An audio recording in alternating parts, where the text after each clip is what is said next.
Good morning students. ਬੇਟਾ ਆਪਾਂ ਸੱਤਾ ਦਾ ਚੈਪਟਰ ਪੜ੍ਹ ਰਹੇ ਸੀ। ਉਹਦੇ ਵਿੱਚ ਆਪਾਂ ਮੀਨਿੰਗ ਪੜ੍ਹਿਆ ਸੀ ਅਤੇ ਉਹਦੀਆਂ ਵਿਸ਼ੇਸ਼ਤਾਵਾਂ ਕਹਿ ਲਓ ਜਾਂ ਨੇਚਰ ਪੜ੍ਹੀ ਸੀ। ਅੱਜ ਆਪਾਂ ਪੜ੍ਹਾਂਗੇ ਕਿ ਸੱਤਾ ਦੀਆਂ ਕਿਸਮਾਂ ਕੀ ਹਨ। ਠੀਕ ਆ, ਕਿਸਮਾਂ ਕਹਿ ਲਓ ਜਾਂ ਟਾਈਪਸ ਕਹਿ ਲਓ। ਫਸਟ ਆਫ ਆਲ ਹੈਗੀ ਆ ਸੱਤਾ ਦੀ ਜਿਹੜੀ ਕਿਸਮ ਕਹਿ ਲਓ ਹੈਗੀ ਆ ਪਰੰਪਰਾਗਤ ਸੱਤਾ।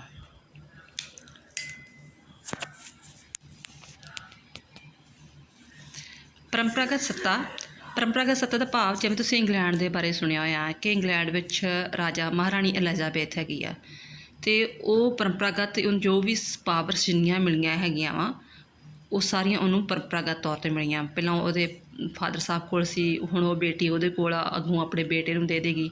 ਯਾਨੀ ਕਿ ਜਿੱਥੇ ਰਾਜਤੰਤਰ ਰਾਜ ਹੋਵੇ, ਜਿੱਥੇ ਰਾਜਿਆਂ ਦਾ ਰਾਜ ਹੋਵੇ, ਉੱਥੇ ਜਿਹੜੀ ਪਰੰਪਰਾਗਤ ਸੱਤਾ ਪਾਈ ਜਾਂਦੀ ਆ। ਅਤੇ ਲੋਕ ਸੁਭਾਵਿਕ ਤੌਰ 'ਤੇ ਉਸ ਸੱਤਾ ਨੂੰ ਮੰਨਦੇ ਆ ਕਿ ਨਹੀਂ, ਵਾਕਈ ਜੋ ਇਹ ਰਾਜੇ ਰਾਣੀਆਂ ਕਹਿਣਗੇ ਉਹੀ ਅਸੀਂ ਇਹ ਗੱਲ ਨੂੰ ਫੋਲੋ ਕਰਨਾ ਹੈਗਾ ਵਾ। ਕਿਉਂਕਿ ਪਰੰਪਰਾਗਤ ਸੱਤਾ ਦਾ ਆਧਾਰ ਰੀਤੀ ਰਿਵਾਜ਼ਾਂ ਅਤੇ ਪ੍ਰਥਾਵਾਂ ਦੇ ਆਧਾਰ 'ਤੇ ਹੁੰਦਾ ਵਾ। ਰੀਤੀ ਰਿਵਾਜ਼ਾਂ ਅਤੇ ਪ੍ਰਥਾਵਾਂ ਦੇ ਆਧਾਰ 'ਤੇ ਹੁੰਦਾ, ਅਤੇ ਪ੍ਰਥਾਵਾਂ ਇਹਨਾਂ ਆਧਾਰ 'ਤੇ ਉਹਨਾਂ ਨੂੰ ਸਾਰੀ ਪਾਵਰਸ ਮਿਲੀ ਹੁੰਦੀ ਆ। ਇਹ ਸੱਤਾ ਆਮ ਤੌਰ 'ਤੇ ਰਾਜਤੰਤਰੀ ਰਾਜਾਂ ਵਿੱਚ ਪਾਈ ਜਾਂਦੀ ਆ ਅਤੇ ਲੋਕ ਇਸ ਸੱਤਾ ਨੂੰ ਸਵੀਕਾਰ ਕਰਦੇ ਆ। ਠੀਕ ਹੈ। ਅਤੇ ਦੂਜੀ ਹੈਗੀ ਕਾਨੂੰਨੀ ਜਾਂ ਸੰਵਿਧਾਨਕ ਸੱਤਾ। ਇਹ ਜਿਵੇਂ ਆਪਣਾ ਇੰਡੀਆ ਦੇਸ਼ ਆ ਉੱਥੇ ਪਾਈ ਜਾਂਦੀ, ਇੱਥੇ ਲੋਕਤੰਤਰੀ ਦੇਸ਼ ਵਗੈਰਾ ਹੋਣ, ਜਿਵੇਂ ਇੰਡੀਆ। ਠੀਕ ਹੈ। ਜਿਵੇਂ ਮੋਦੀ ਕੋਲ ਸੱਤਾ ਵਗੈਰਾ ਹੈਗੀ ਆ। ਸੰਵਿਧਾਨ ਕਿਤਾਬ ਹੈਗੀ ਨਾ, ਜੋ ਸੰਵਿਧਾਨ ਸਾਡੇ ਵਿੱਚ ਲਿਖਿਆ ਵਾ ਉਹਦੇ ਅਨੁਸਾਰ ਹੀ ਉਹ ਸੱਤਾ ਦਾ ਪ੍ਰਯੋਗ ਕਰਦਾ ਹੈ। ਕਾਨੂੰਨ ਜਾਂ ਸੰਵਿਧਾਨਕ ਸੱਤਾ ਦੇ ਆਧਾਰ 'ਤੇ ਕਾਨੂੰਨ ਜਾਂ ਸੰਵਿਧਾਨ ਸੱਤਾ ਹੁੰਦੀ ਹੈ। ਸੱਤਾਧਾਰੀ ਜਿਹੜਾ ਵਿਅਕਤੀ ਆ, ਜਿਵੇਂ ਮੋਦੀ ਆ, ਠੀਕ ਆ, ਨਰਿੰਦਰ ਮੋਦੀ ਹੋ ਗਿਆ ਸੱਤਾਧਾਰੀ, ਉਹਨੂੰ ਕਹਿ ਲਾ ਸੱਤਾਧਾਰੀ ਵਿਅਕਤੀ ਜਿਹਦੇ ਕੋਲ ਸੱਤਾ ਪ੍ਰਾਪਤ ਹੋ ਗਈ ਆ। ਜਿਹੜੀ ਇਹ ਸਾਰੀ ਸੱਤਾ ਜਿਹੜੀ ਹੈਗੀ ਆ, ਸਾਰੀ ਪਾਵਰ ਯਾਨੀ ਕਿ ਜਿੰਨੀ ਵੀ ਕਾਨੂੰਨੀ ਪਾਵਰ ਆ ਉਹ ਸਾਰੀ ਕਿਹਦੇ ਰਾਹੀਂ ਪ੍ਰਾਪਤ ਕਰਦਾ? ਸੰਵਿਧਾਨ ਰਾਹੀਂ, ਜੋ ਉਹਨੂੰ ਸੰਵਿਧਾਨ ਰਾਹੀਂ ਪਾਵਰਸ ਮਿਲੀਆਂ ਹੈਗੀਆਂ। ਠੀਕ ਆ। ਅਤੇ ਇਹ ਆਮ ਤੌਰ 'ਤੇ ਲੋਕਤੰਤਰੀ ਰਾਜਾਂ ਵਿੱਚ ਹੀ ਪਾਈ ਜਾਂਦੀ ਹੈਗੀ ਆ। ਬਟ ਇਹ ਚੀਜ਼ ਹੈਗੀ ਆ ਕਿ ਉਹ ਕਿਸੇ ਨੂੰ ਮੰਨ ਲਓ ਕੋਈ ਸਜ਼ਾ ਦੇਣੀ ਆ, ਕੋਈ ਫੈਸਲੇ ਕਰਨੇ ਆ, ਉਨੇ ਹੀ ਦੇਗਾ ਜਿੰਨੀ ਕਿ ਸੰਵਿਧਾਨ ਵਿੱਚ ਲਿਖੀ ਹੋਈ ਆ। ਨੈਕਸਟ ਹੈਗਾ ਬਲ ਉਹਦੇ ਆਧਾਰ। ਜੇਕਰ ਕੋਈ ਫੋਰਸ ਦੁਆਰਾ ਕੋਈ ਸੱਤਾ ਨੂੰ ਹਾਸਲ ਕਰ ਲੈਂਦਾ, ਜਿਵੇਂ ਹਿਟਲਰ ਦਾ ਤੁਸੀਂ ਨਾਮ ਸੁਣਿਆ ਆ, ਆਪਣੇ ਸਰੀਰਕ ਬਲ ਰਾਹੀਂ, ਸੈਨਾ ਰਾਹੀਂ, ਕਿਸੇ ਵੀ ਤਰ੍ਹਾਂ ਮਤਲਬ ਵੀ ਕੋਈ ਸੱਤਾ ਹਾਸਲ ਕਰ ਲੈਂਦਾ, ਉਹਨੂੰ ਆਪਣੇ ਬਲ ਉੱਤੇ ਆਧਾਰ ਸੱਤਾ। ਅਤੇ ਇਹ ਆਮ ਤੌਰ 'ਤੇ ਕਿਸੇ ਵੀ ਇਸ ਸੱਤਾ ਨੂੰ ਮਾਨਤਾ ਅੱਜ ਕੱਲ੍ਹ ਨਹੀਂ ਦਿੱਤੀ ਜਾਂਦੀ, ਇਹਨੂੰ ਗੈਰ ਕਾਨੂੰਨੀ ਸੱਤਾ ਕਿਹਾ ਜਾਂਦਾ ਹੈਗਾ ਵਾ। ਅਤੇ ਜੇਕਰ ਉਹ ਆਪਣੇ ਕਾਨੂੰਨਾਂ ਦੀ ਆਪਣੀ ਪਾਲਣਾ ਵੀ ਕਰਾਉਂਦਾ ਹੈਗਾ ਵਾ, ਅਤੇ ਲੋਕ ਸਿਰਫ ਉਹਦੇ ਡਰ ਦਾ ਕਾਰਨ ਕਰਕੇ ਉਹ ਸੱਤਾ ਦੀ ਪ੍ਰਯੋਗ ਕਰਦੇ ਆ। ਨੈਕਸਟ ਹੈ ਧਾਰਮਿਕ ਸੱਤਾ। ਧਾਰਮਿਕ ਸੱਤਾ ਜਿਹੜੀ ਹੈਗੀ ਆ, ਜਿਵੇਂ ਤੁਸੀਂ ਪੋਪ ਸੁਣਦੇ ਹੋ, ਜਿਹੜਾ ਧਾਰਮਿਕ ਕੋਈ ਗੁਰੂ ਹੋਵੇ, ਸਿੱਖ ਦਾ ਹੋਵੇ ਜਾਂ ਮੰਨ ਲਓ ਇਸਲਾਮ ਦਾ ਹੋਵੇ ਜਾਂ ਈਸਾਈਆਂ ਦਾ ਵੀ ਹੋਵੇ। ਇੱਥੇ ਮੈਂ ਈਸਾਈ ਧਰਮ ਦੀ ਗੱਲ ਕਰ ਰਹੀ ਹਾਂ। ਜਿਵੇਂ ਉਹਨਾਂ ਦਾ ਗੁਰੂ ਪੋਪ ਹੁੰਦਾ ਹੈ, ਉਹਦੀ ਉਹ ਗੱਲ ਮੰਨਦੇ ਆ ਕਿ ਹਾਂ ਜੋ ਗੱਲ ਕਹਿ ਰਿਹਾ ਉਹ ਸਹੀ ਆ। ਅਤੇ ਪੁਰਾਣੇ ਸਮੇਂ 'ਚ ਕੀ ਹੁੰਦਾ ਹੈ ਕਿ ਜਿਹੜੇ ਰਾਜੇ ਹੁੰਦੇ ਸੀ ਨਾ, ਉਹ ਮੰਨਦੇ ਹੁੰਦੇ ਕਿ ਜੋ ਵੀ ਸਾਨੂੰ ਅਧਿਕਾਰ ਪਾਵਰਸ ਮਿਲੀਆਂ, ਸਾਨੂੰ ਪਰਮਾਤਮਾ ਨੂੰ ਮਿਲਿਆ, ਉਹਨੂੰ ਉਹ ਦੇਵੀ ਅਧਿਕਾਰ ਕਹਿ ਦਿੰਦੇ ਸੀ। ਅਤੇ ਲੋਕ ਉਹਨਾਂ ਦੀ ਗੱਲਾਂ ਜਿਹੜੀਆਂ ਸਹਿ ਸੁਭਾਅ ਨਾਲ ਮੰਨਦੇ ਸੀ, ਉਹਨੂੰ ਕਹਿ ਦਿੰਦੇ ਆ ਧਾਰਮਿਕ ਸੱਤਾ। ਠੀਕ ਹੈ। ਅਤੇ ਵੀ ਜੋ ਵੀ ਉਹ ਇਨ ਕੇਸ ਉਹ ਗਲਤ ਵੀ ਕੰਮ ਕਰਦਾ, ਅਤੇ ਉਹ ਲੋਕਾਂ ਸਾਹਮਣੇ ਜ਼ਿੰਮੇਵਾਰ ਨਹੀਂ ਹੁੰਦਾ ਸੀ। ਜਿਹੜਾ ਇਸ ਸੱਤਾ ਦਾ ਪ੍ਰਯੋਗ ਕਰਦਾ ਉਹ ਲੋਕਾਂ ਸਾਹਮਣੇ ਨਹੀਂ, ਉਹ ਸੋਚਦਾ ਸੀ ਕਿ ਮੈਂ ਪਰਮਾਤਮਾ ਸਾਹਮਣੇ ਹੀ ਜ਼ਿੰਮੇਵਾਰ ਹੋਵਾਂਗਾ। ਠੀਕ ਹੈ। ਬਟ ਅੱਜ ਇਹਦਾ ਕਹਿੰਦਾ ਮਹੱਤਵ ਕਾਫੀ ਘਟਦਾ ਜਾ ਰਿਹਾ ਹੈਗਾ ਵਾ।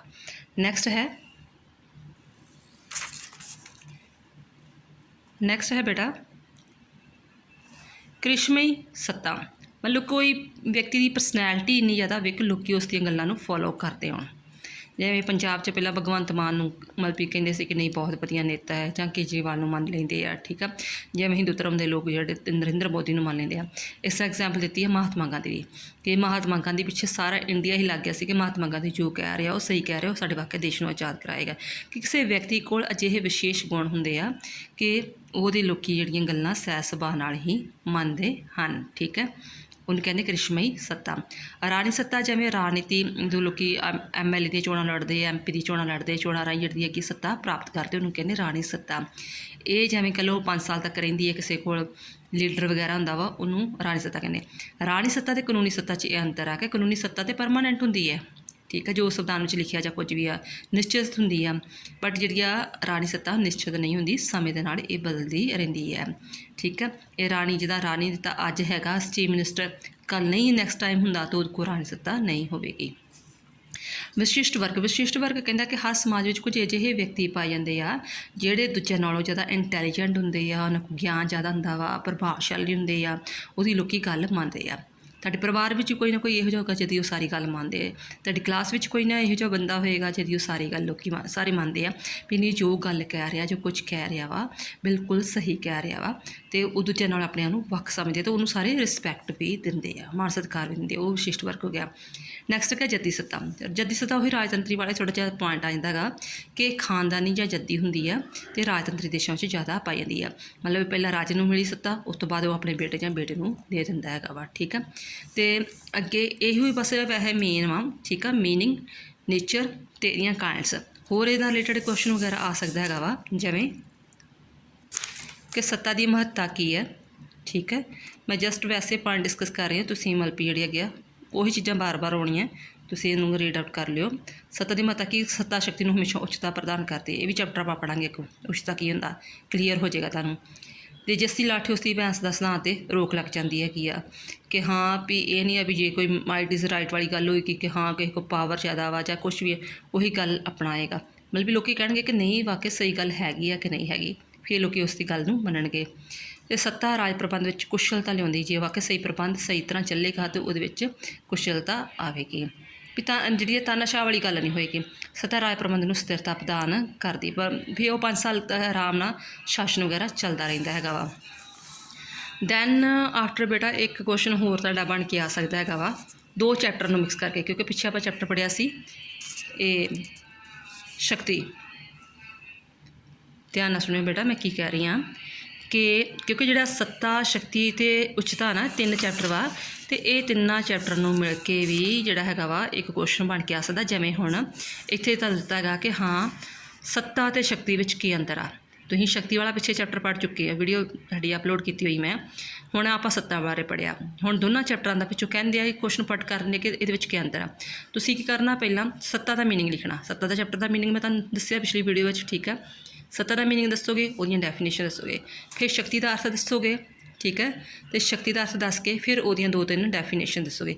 ਫਿਰ ਦੈਨ ਆਫਟਰ ਉਹਦੇ 9-10 ਕਹਿ ਲਓ ਪੁਆਇੰਟਸ ਦੱਸੋਗੇ। ਇਹ ਤੁਹਾਡੀਆਂ ਜਿਹੜੀਆਂ ਹੈਗੀਆਂ ਮੀਨਿੰਗ, ਸੱਤਾ ਦਾ ਮੀਨਿੰਗ, ਡੈਫੀਨੇਸ਼ਨ ਅਤੇ ਸ਼ਕਤੀ ਦਾ ਮੀਨਿੰਗ ਅਤੇ ਡੈਫੀਨੇਸ਼ਨ, ਇਹ 1.5-2 ਪੇਜਾਂ ਵਿੱਚ ਆਉਣਾ ਚਾਹੀਦਾ ਹੈ। ਬਾਰ-ਬਾਰ ਮੇਰੀ ਗੱਲ ਸੁਣ ਲਓ, ਇਹ 2 ਪੇਜਾਂ 'ਚ ਆਉਣਾ ਚਾਹੀਦਾ। ਅਤੇ ਜਿਹੜੇ 2-2.5 ਪੇਜ ਅੱਗੋਂ ਰਹਿ ਜਾਂਦੇ ਆ ਉਹ ਤੁਸੀਂ ਜਿਹੜੇ ਹੈਗੇ ਆ ਜਿਹੜੇ 8-9 ਪੁਆਇੰਟ ਕਰੋਗੇ, ਫਿਰ ਉਹਦਾ ਸਿੱਟਾ ਲਿਖੋਗੇ, ਯਾਨੀ ਕਿ 5 ਪੇਜ ਇਸ ਤਰ੍ਹਾਂ ਕੰਪਲੀਟ ਕਰੋਗੇ, ਠੀਕ ਹੈ। ਇਹ ਨਹੀਂ ਕਿ ਜੇ ਉਹਨੇ ਕਹਿਤਾ ਸੱਤਾ ਅਤੇ ਸ਼ਕਤੀ ਵਿੱਚ ਅੰਤਰ ਦੱਸੋ, ਸਿੱਧੇ ਪੁਆਇੰਟਸ ਲਿਖਣੇ ਸ਼ੁਰੂ ਕਰ ਦੋਗੇ ਜਾਂ 10 ਪੁਆਇੰਟ ਲਿਖ ਕੇ ਕਹਿ ਦੋਗੇ ਕਿ ਨਹੀਂ ਜੀ ਸਾਡਾ 20 ਨੰਬਰ ਦਾ ਕੁਐਸਚਨ ਹੋ ਗਿਆ। ਇਹ ਬੇਟਾ ਗੱਲ ਸਹੀ ਨਹੀਂ ਹੋਏਗੀ। ਐਗਜ਼ਾਮੀਨਰ ਤੁਹਾਨੂੰ ਫਿਰ ਨੰਬਰ ਉਹ 20 'ਚੋਂ ਸਿਰਫ 10-8 ਨੰਬਰ ਹੀ ਦੇਏਗਾ, ਠੀਕ ਹੈ। ਜਦੋਂ ਉਹਨੇ ਤੁਹਾਨੂੰ ਅੰਤਰ ਪੁੱਛਿਆ, ਤੁਹਾਨੂੰ ਮੀਨਿੰਗ, ਡੈਫੀਨੇਸ਼ਨ ਦੱਸ ਕੇ ਦੋਨਾਂ ਦੀ ਦੱਸਣੀ ਜ਼ਰੂਰੀ ਹੈ, ਫਿਰ ਅੰਤਰ ਕਰਨਾ ਆਉਂਦਾ ਹੈ। ਕਲੀਅਰ, ਠੀਕ ਹੈ। ਮੀਨਿੰਗ ਦੱਸੋਗੇ, ਡੈਫੀਨੇਸ਼ਨ ਵਗੈਰਾ, ਠੀਕ ਹੈ। ਦੈਨ ਆਫਟਰ ਜਿਹੜਾ ਹੈਗਾ ਮੈਂ ਥੋੜ੍ਹਾ ਜਿਹਾ ਇਹਨੂੰ ਕਰ ਵੀ ਦਿੰਦੀ ਹਾਂ, ਜੇਕਰ ਕਿਸੇ ਬੱਚੇ ਦੀ ਬੁੱਕ ਪੁਰਾਣੀ ਹੈ ਤਾਂ ਬੇਟਾ ਨੋਟਸ ਵੀ ਸੈਂਡ ਕਰਾਂਗੀ ਵੈਸੇ, ਨੋ ਡਾਊਟ। ਫਿਰ ਵੀ ਜੇਕਰ ਬੱਚੇ ਨੇ ਕੋਈ ਰੀਡ ਆਊਟ ਕਰਨਾ, ਆਪਣੇ ਵੱਲੋਂ ਸੈਲਫ ਸਟੱਡੀ ਕਰਨੀ ਆ, ਠੀਕ ਆ, ਅਤੇ ਕਰ ਸਕਦਾ ਹੈ। ਸਕਰੀਨਸ਼ਾਟ ਲੈ ਲਿਆ ਕਰੋ ਬੇਟਾ ਜੇ ਨਹੀਂ ਕੋਈ ਚੀਜ਼ ਦੀ ਸਮਝ ਲੱਗਦੀ ਹੈਗੀ, ਨਹੀਂ ਤਾਂ ਸਲੋ ਮੋਸ਼ਨ 'ਚ ਵੀਡੀਓ ਵਗੈਰਾ ਵੇਖ ਲਿਆ ਕਰੋ, ਠੀਕ ਹੈ। ਇੱਕ ਚੀਜ਼ ਮੈਂ ਹੋਰ ਕਹਿੰਦੀ ਹਾਂ ਕਿ ਬੇਟਾ ਜੇ ਵੀਡੀਓ ਪਸੰਦ ਆ ਰਹੀਆਂ ਵਾ, ਤੁਹਾਡੀ ਸਮਝ ਪੈ ਰਹੀ ਆ, ਪਲੀਜ਼ ਲਾਈਕ ਸ਼ੇਅਰ ਜ਼ਰੂਰ ਕਰਿਆ ਕਰੋ, ਠੀਕ ਹੈ। ਸ਼ੇਅਰ ਇਸ ਕਰਕੇ ਮੈਂ ਬੇਟਾ ਕਹਿ ਰਹੀ ਹਾਂ ਕਿ ਕਹਿੰਦੇ ਆ ਕਰ ਭਲਾ ਸੋ ਹੋ ਭਲਾ, ਠੀਕ ਹੈ, ਕਿ ਤੁਸੀਂ